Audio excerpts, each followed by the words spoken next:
Meet Sam. Sam is a penguin who lives in a very fancy igloo in the Bahamas. Most penguins spend their days shivering near a hole in the ice waiting for a bite, but Sam was different. Sam had billions of fish. Everyone in the colony thought Sam was a genius. He was on the cover of Penguin Fortune magazine. He donated fish to save the turtles. He even had his name on the biggest glacier stadium in the world. Sam ran a place called the Fish Exchange. Think of it like a giant, high-tech warehouse where penguins from all over the world could store their sardines. You give Sam your fish for safekeeping, and in return, Sam gives you a digital receipt on a piece of ice. You can use that receipt to trade for other types of fish, tuna, salmon, or even magic seaweed coins. Penguins loved the Fish Exchange. It was fast, it was cool, and Sam looked like he didn't even care about being rich. He wore messy feathers and played video games while talking to the elder penguins of the government. He told everyone, "Your fish are safe with me. I am just the warehouse keeper. I would never, ever touch your sardines." But Sam had a secret little brother company called the Shark Fund. The Shark Fund was a group of Sam's closest friends who liked to make big, risky bets on the price of seaweed. The problem was, the Shark Fund was very bad at betting. They started losing a lot of fish.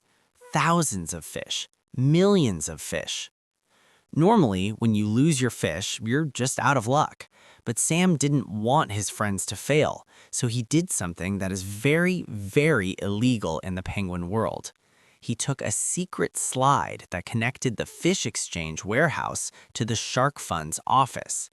Every time his friends lost fish, Sam would reach into the customers' buckets, the fish that belonged to regular penguins like you and me, and slide them over to the Shark Fund to cover their losses. This is like if you gave your lunchbox to the school teacher to hold during recess, and the teacher secretly gave your sandwich to the school bully because the bully lost a bet. And the worst part? Sam replaced the real fish with his own fake toy fish called FTT.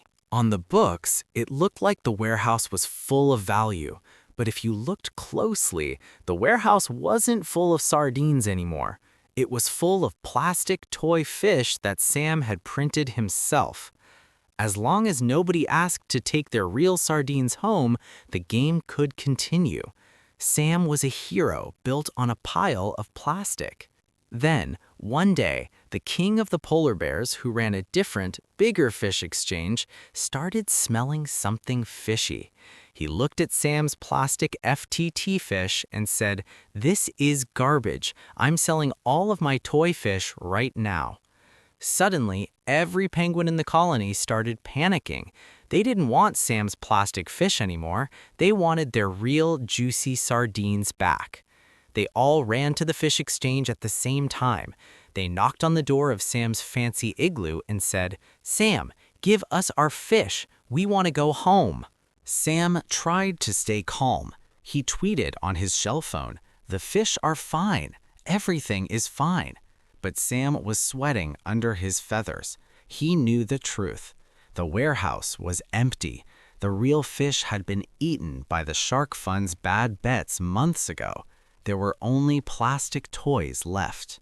When a warehouse doesn't have the things it promised to hold, we call that a liquidity crisis. But when the warehouse took those things and gave them away without asking, that's called a $10 billion crime. Sam didn't have 10 billion fish. He had 0 fish and a lot of explaining to do. The penguins weren't just sad, they were furious. Their life savings, their winter food supplies, all gone because Sam wanted to play hero with fish that weren't his. The $10 billion scandal wasn't a mistake. It was a heist disguised as a playground game. This is the danger of the golden boy. When a penguin tells you he's saving the world while holding your bucket, check the bucket. Sam made it look easy because he wasn't playing by the rules. He was playing with your lunch. And in the world of finance, if you aren't paying for the product, you and your sardines are the product. The shark fund kept losing, the secret slide kept working, and the pile of toy fish kept growing. It was a perfect system until the light turned on. Now the igloo is melting, and Sam has nowhere to hide. The $10 billion question is, where did all the real fish go? They didn't just vanish. They were spent, lost, and wasted by a penguin who thought he was too smart to get caught. Now the ice is thin, and Sam is about to find out how cold the water really is. Sam wasn't just a bad fisherman. He was a master of the trust me game. He didn't live like a typical billionaire penguin. He lived in a shared igloo with 10 friends, ate cheap seaweed snacks, and drove a beat-up old sled. This was all part of the act. If Sam didn't look like he was spending your sardines on gold-plated icebergs, you wouldn't worry about where your sardines were. But while Sam was playing the part of the humble hero, his secret slide was working overtime. When the Shark Fund, Sam's secret brother company, started losing fish on big, dumb bets, Sam didn't just give them sardines, he gave them the ability to borrow an infinite amount of fish from the warehouse. Imagine if the bank let your neighbor take money out of your savings account every time he lost a bet at the racetrack. That's what Sam did. And to cover it up, he used FTT, his own plastic toy fish, as collateral. In the real world, if you want to borrow 1,000,000 real sardines, you need to show you have something valuable, like a giant glacier or a fleet of boats. Sam just pointed at his pile of plastic toy fish and said, "Look, these are worth billions because I say they are." And because Sam was the golden boy, the other big banks in the ocean believed him.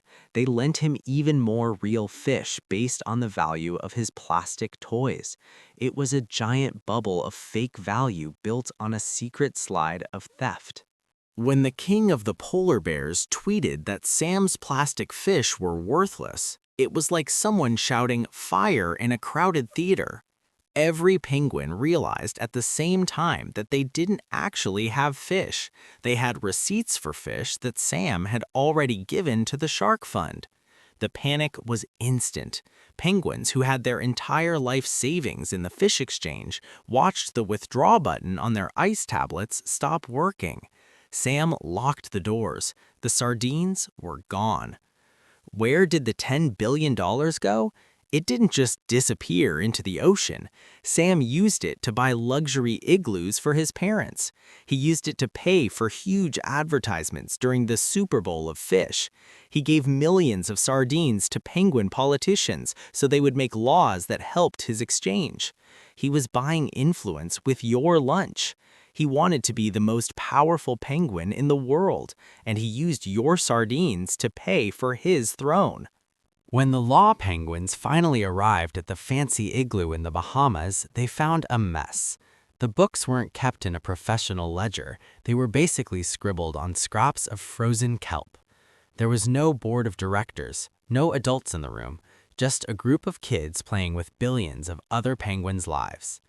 Sam was arrested and taken back to the main colony in chains. His messy hair didn't look like a genius trait anymore. It just looked like a mess. The $10 billion scandal is the ultimate lesson in not your bucket, not your fish. If you give your sardines to a warehouse and you don't have the key to the lock, those aren't your sardines. They are just a promise. And a promise is only as good as the penguin making it. Sam proved that even the nicest penguin can be a shark in disguise if the secret slide is big enough. Modern finance loves to make things sound complicated so you won't ask questions. They use terms like effective altruism and cross-margining to make a simple theft sound like a high-level strategy, but it's never that complicated. If someone takes your fish without asking and loses them, it's a crime, period. Now Sam sits in a cage made of steel instead of ice. The fish exchange is a ghost town, and millions of penguins are still waiting for a single sardine to return to their buckets. The ocean is a little quieter now, and penguins are a lot more careful about who they trust. Because in the end, it doesn't matter how many magic seaweed coins you have or how many stadiums have your name on them. If you don't have the real fish when the penguins come knocking, you're just another bird about to get wet. Don't let the messy feathers fool you. Don't let the fancy igloos distract you. If a penguin tells you he can make your fish grow without any risk, he's not a genius. He's just a penguin with a secret slide.